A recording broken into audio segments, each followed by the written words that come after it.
Praveen SFI Khammam జిల్లా కార్యదర్శి.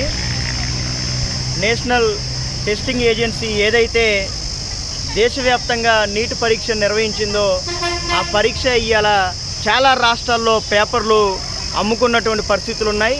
ఈ సంస్థ ఏర్పడినప్పటి నుంచి కూడా ఇలా అనేక రకాలుగా విద్యార్థులకు సరైన విధంగా పరీక్షలు నిర్వహించకుండా లీకులు చేస్తూ పేపర్లను అమ్ముకుంటూ నిరంతరం ఇదే పనిగా పెట్టుకున్నటువంటి పరిస్థితి ఉంది.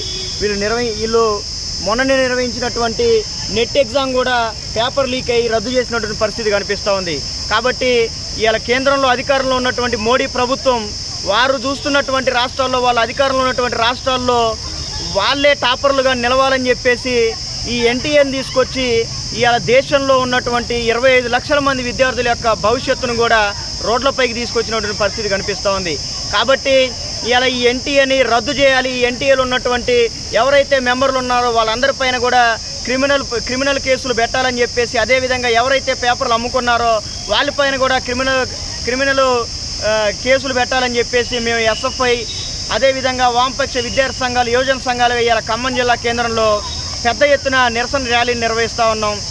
కేంద్ర ప్రభుత్వం ఇప్పుడైనా స్పందించి ఈ ఎన్టీఏను రద్దు చేయాలి. అదేవిధంగా ఎవరైతే విద్యార్థులు నీట్ రాశారో వాళ్ళందరికీ కూడా న్యాయం చేయాలని చెప్పేసి మేము కోరుతా ఉన్నాం.